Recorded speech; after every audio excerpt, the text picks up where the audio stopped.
Hello everybody and welcome back to the Fin to the Woods podcast, where I talk about the latest theatre news, reviews, gossip, anything really from the UK Broadway and beyond. And I do apologise for the lack of episode last week. I will explain why in just a second, but I'm back to take you through quite a lot of theatre things that have happened in the past couple of weeks. Everything from new concerts to Les Mis to new stage adaptations of beloved films.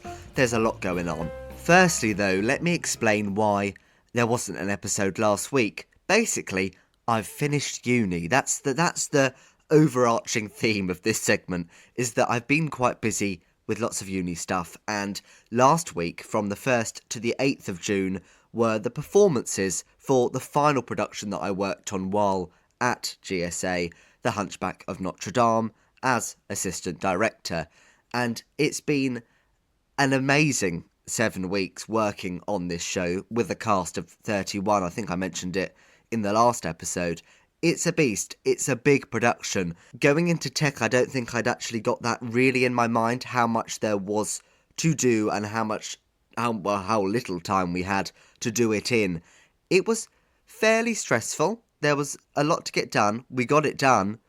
We opened having had one dress on the day of opening, but we did it, and it was pretty marvellous. And the audience reaction, and everyone who came to see it, both my family, friends, and people I didn't really know that I spoke to while I was there, absolutely loved it. And I think having that sort of feedback for a production that everyone had worked so hard on is really gratifying and fulfilling and makes it worth the time and the effort. And it was just a wonderful time. I think we worked out that every night there were 64 people working on the production every evening, both on stage and off stage. There was a huge team involved, both in-house staff from the venue and GSA students as well, and GSA staff. So it was just a lot. It was a lot going on, but we had a brilliant time. We did 9 shows, which for a drama school is kind of unheard of. We did an 8-show week. We opened on the Saturday after a very long week of tech. We then had Sunday off, which was very much needed. And then we opened again on the Monday night and did an 8-show week. We did 2 shows on the Thursday and 2 shows on the Saturday. And the Saturday night was very emotional indeed, because for me, and also all of the musical theatre students, it was our final thing. It was our last hurrah. It was our last thing at GSA. And the show itself is already quite emotionally charged, and the ending is quite sad. It's not the happiest ending to a musical. So every night, everyone was crying anyway. It was quite an emotional ending. Add on top of that the fact that all of us are leaving, basically. It was so intense, and afterwards I went backstage to see everyone. I was obviously in floods of tears. It was slightly embarrassing because I was sat by myself, and the usher looked at me like I needed some help, but everyone was very emotional backstage and crying and lots of hugs, and it was actually really lovely to be able to go out together and do it all together, with people that I've spent the last 9 months doing shows with. It was actually really lovely, so I'm glad we got to do it as one, let's say. And yeah, so that was why there was no episode last week. I was a bit busy, but I'm finished now. I've had all my marks back. I'm just waiting to find out what my actual final uni mark is. If it's good, I'll share it. If it's bad, it ain't going anywhere. You'll know now. And yeah, I'm done with uni. It's kind of weird, quite scary as well, because I now have to be an adult. I now have to do actual adult things, get a job, make a career for myself. I'm excited to see what the future holds. What it does hold, I do not know currently. I've got ideas of what I want to do with my career and what I want to happen and who I want to work with. Whether that happens or not is a whole other story, but I'm sure we and I will soon find out. Let's stop talking about me and move to Broadway, where I think some of the most exciting theatre news in the last decade was announced in the past couple of weeks, and that is the news that Audra McDonald, the 6-time Tony winner, will be playing Rose in Gypsy on Broadway this autumn. I have waited for this news for years. It's one of those castings that I've always thought is going to happen at some point, whether that would be on Broadway, in the West End, regionally. I knew it was going to happen because every kind of big Broadway actress has played that part, and Audra is the most awarded performer at the Tonys ever. There was no way that she was never going to play this part. It's probably the greatest written musical theatre part ever. And some may argue that, but I don't think many will. It's brilliant. The script for this show is brilliant. The score is brilliant. It's one of my favourites, as you can probably tell.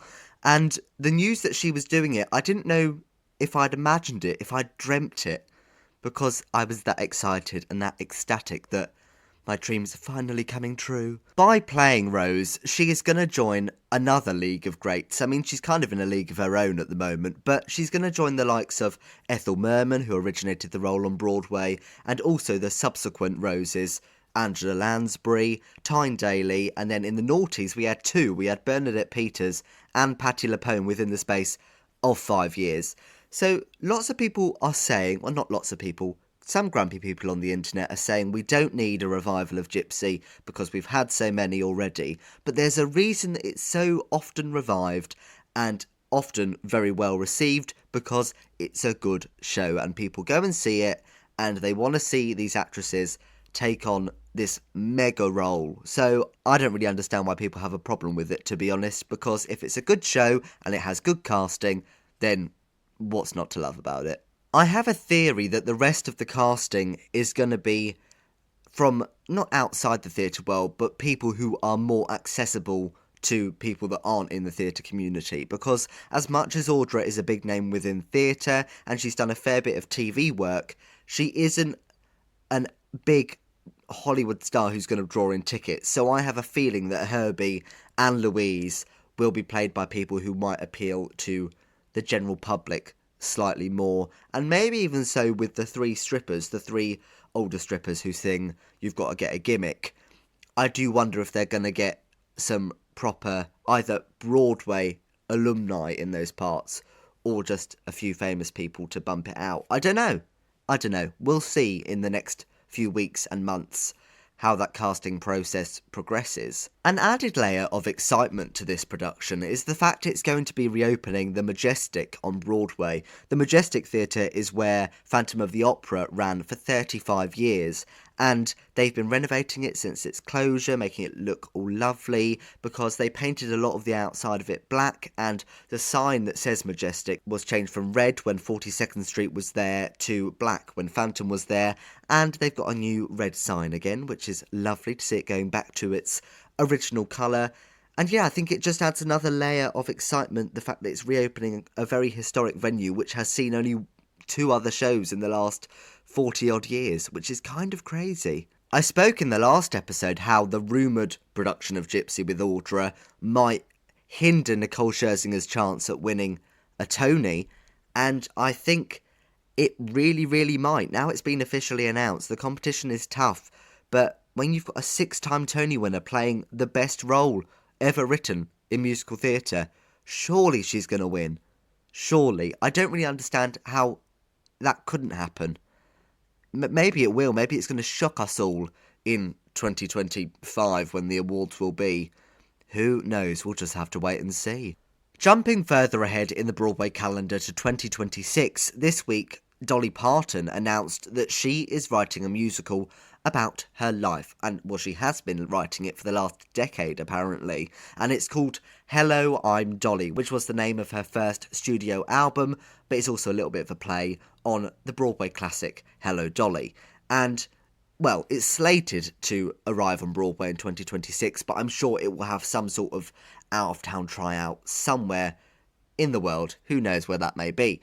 But I think it's really interesting that this is going to have an original score. Yes, some of her hits will be featured, but apparently it's going to have a majority original score, which is interesting because a lot of the time when an artist wants to put their life on stage, it just goes to a jukebox musical. Think of Tina, Summer the Donna Summer musical. There's quite a lot like that, and I think it's really admirable of Dolly Parton to not go down that route and do something slightly different. And I think it will make for a much more interesting stage show, a more interesting experience, because it won't just feel like they're churning out another jukebox musical, because there are a lot of them. Dolly Parton's no stranger to writing for Broadway. She wrote the original score for 9 to 5 back in the late noughties, which wasn't that successful in the States, but over here in the UK, we've loved it. I don't know why, it's just done really, really well with all the mums and the Hindus, and good on her. It's done very well. And I love it when she comes down at the beginning on a screen and sings a bit of 9 to 5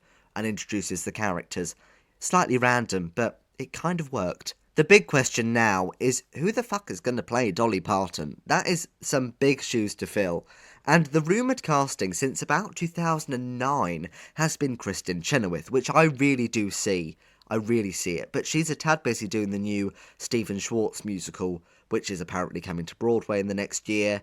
The other rumour that's going around, or kind of dream of lots of people, is Megan Hilty, but she's a bit busy doing Death Becomes Her. There's part of me that thinks they'll get an unknown in, because Dolly Parton as a person will probably sell that musical anyway, and if it's a good show it would sell, and it will appeal to a wider audience.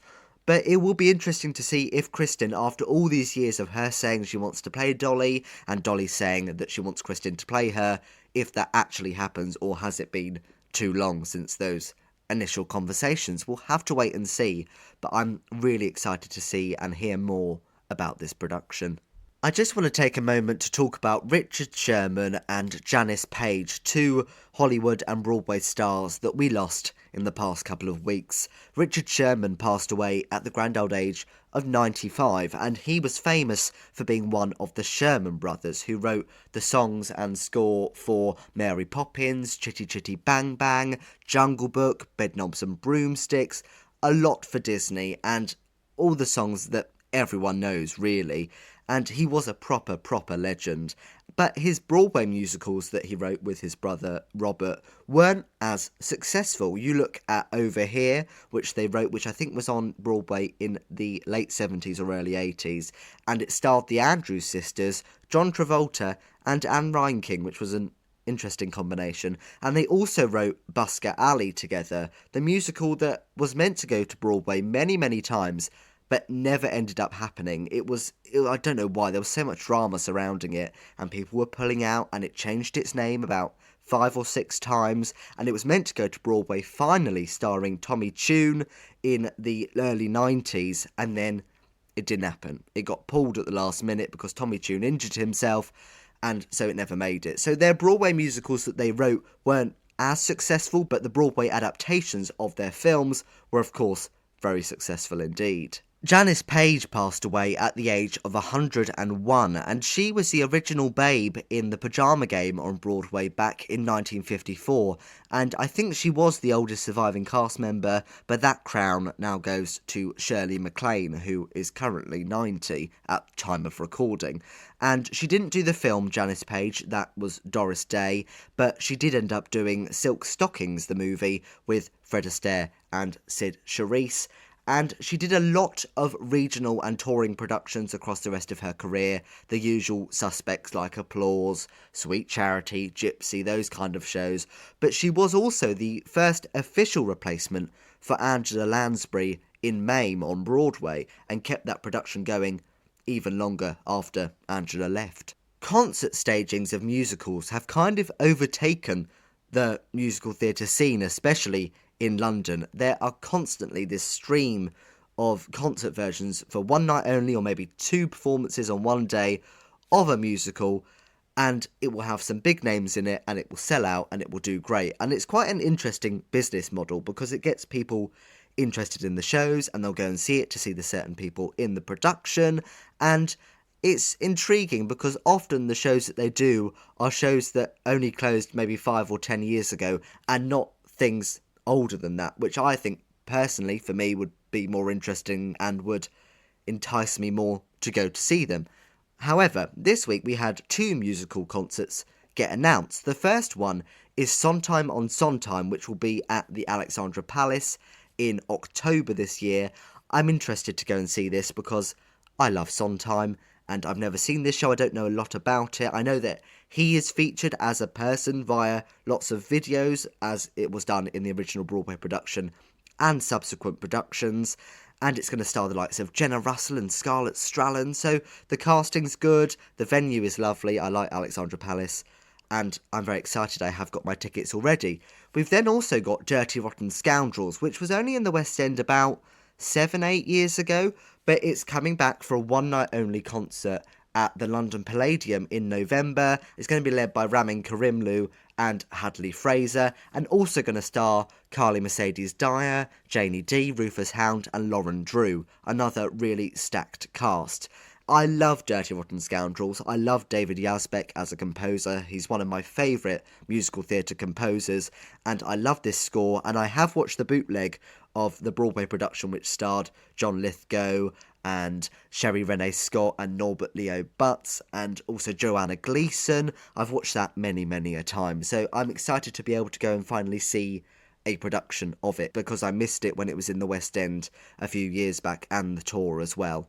So 2 musical theatre concerts that actually do slightly excite me, which is joyous. Patti LuPone is making her West End return, her London return, in a one-night-only concert at the London Coliseum in February next year. I will obviously be going because it's Patti LuPone, and also it's the first time she's been back since she played Joanne in Company and won herself an Olivier Award, a performance that I did see and she was phenomenal in. So that is also another little bit of concert news which rather excites me. Also, across the pond, they've announced a reunion concert for the cast of the 2008 Broadway revival of South Pacific, obviously led by Kelly O'Hara, who got herself a Tony nomination for it. I can't make it to New York to go and see it because I don't have the money to just fly over and see it, but if I could, I would. So if you get the chance, do go and see that concert as well. Right, let's fly on over to Australia, where a brand new production of Andrew Lloyd Webber's Sunset Boulevard has opened in Melbourne, and it's then going to be going to the Sydney Opera House. And it stars Sarah Brightman, the original Christine in Phantom. Now, she hasn't done a lot on stage in the past however many decades, and this is quite a big part for her to return and do, obviously written by her ex-husband, and she claimed in an interview this week that a lot of it was written on her voice, apparently. So there's been a lot of excitement and speculation about what she's going to be like. How well is she going to do? Is this going to be a huge mega musical theatre return for Sarah Brightman? And from what I've seen and what I've read, I don't think it's been as well received as people will have hoped. The official reviews of the production weren't very positive about Sarah Brightman's performance, and a lot of people online are saying the exact same thing, that she just lacks the voice to be able to sing this part. And of course, because every show is nowadays, the vocals have been bootlegged and have been leaked, or maybe not leaked, but someone just posted them online, and I did have a listen, and the whole thing is sung in her head voice. Now, for a part like Norma Desmond, which is traditionally a very big belty role, think of Nicole Scherzinger, Patti LuPone, Betty Buckley, Glenn Close, Elaine Page, all these great, Stephanie J. Block, all these great actresses who have played this part, it's very rarely sung all in head voice, and it just doesn't sound good. And especially when her voice was apparently the inspiration for the score, doesn't seem to be gelling very well.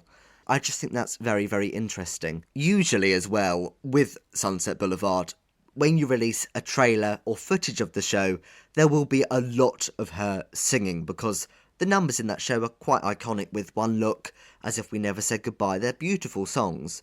The fact that the trailer only had about 4 seconds of her singing in it is quite telling. I will say, though, that the set is beautiful. The production shots are stunning. It's visually beautiful, and the set was built here in the UK, in Plymouth, and then shipped over to Australia and rebuilt over there. So big hurrah to the set and costume designers. It's beautiful.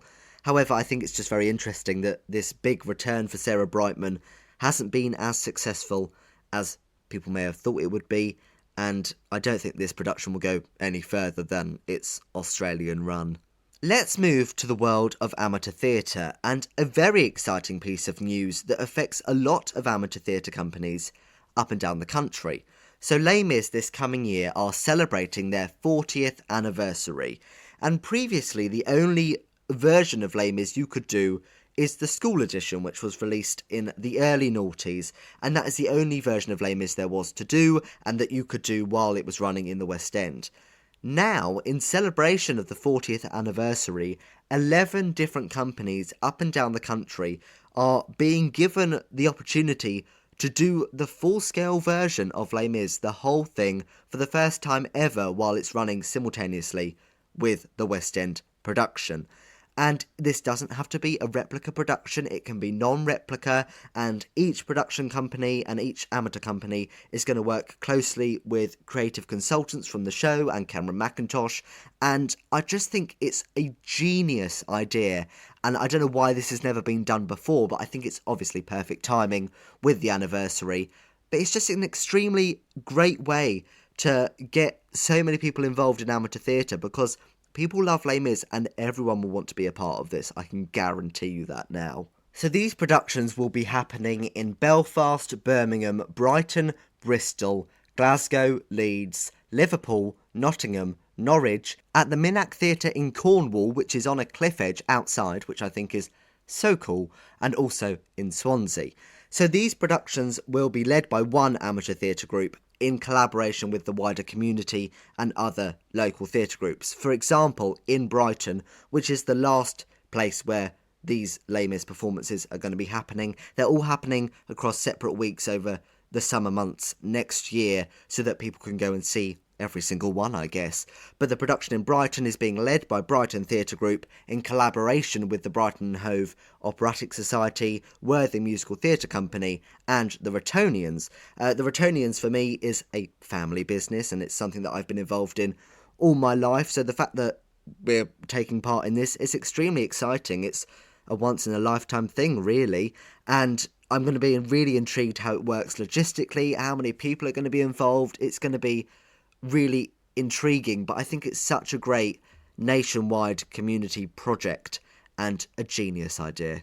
Every year we get a new selection of musical adaptations of films, and this year is no different, and I just want to talk about a couple that have cropped up in the last couple of weeks. The first one is the musical version of Beaches. So the movie Beaches came out in 1988 and starred Bette Midler, but it's also based on a novel of the same name. And this musical has actually been around for about a decade, but it's made its international premiere in Canada in the past couple of weeks, starring Kelly Barrett and the wonderful Jessica Vosk, who is one of my favourite musical theatre vocalists ever.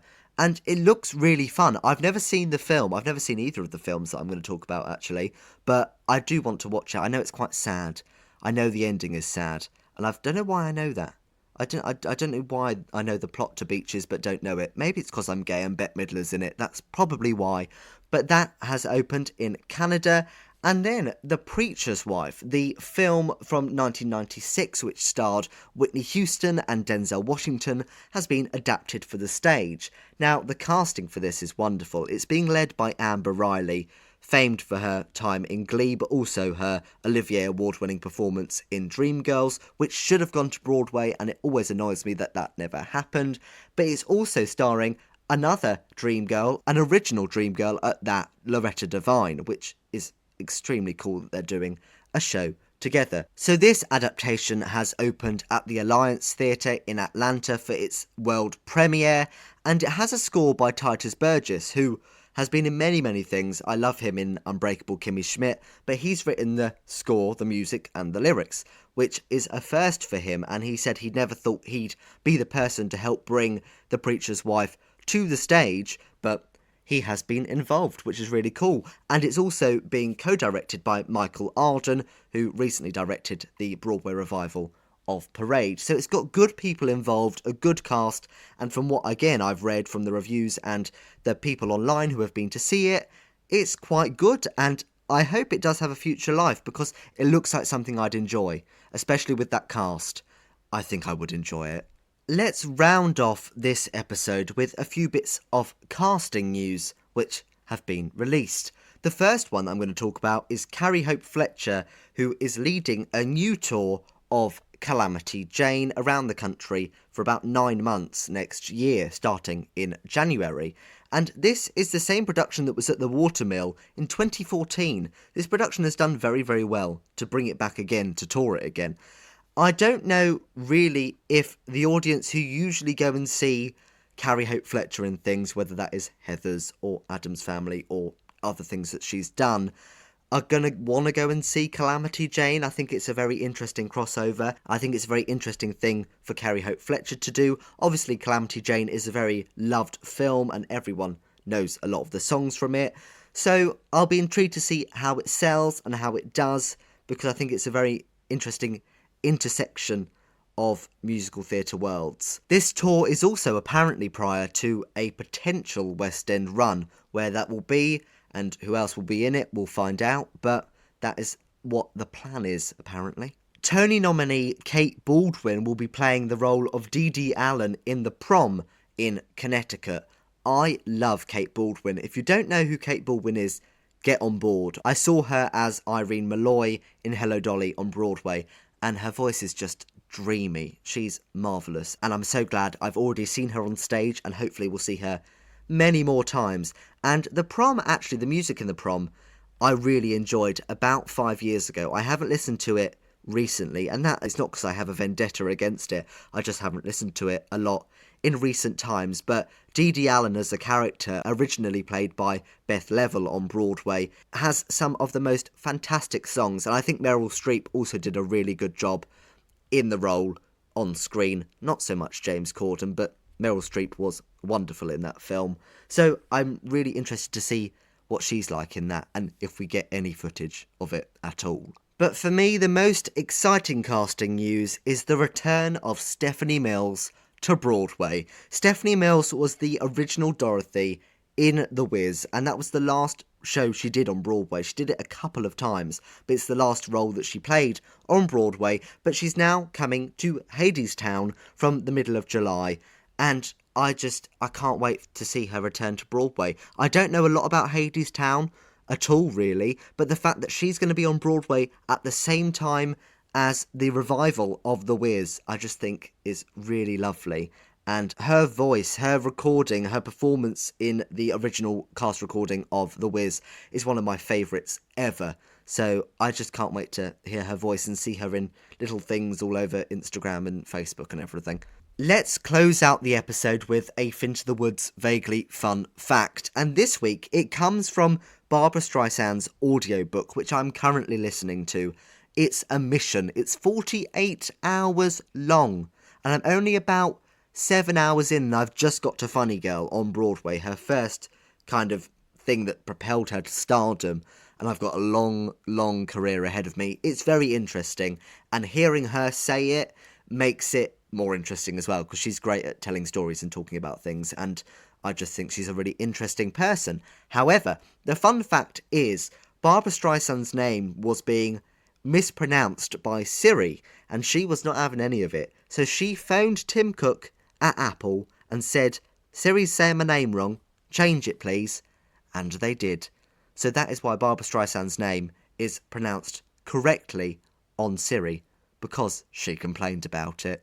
Thank you very much for listening to this episode, and I will be back next week talking more things theatre related, and maybe I will have got a bit further with Barbara's audiobook as well. I'm hoping to have finished it by the next episode.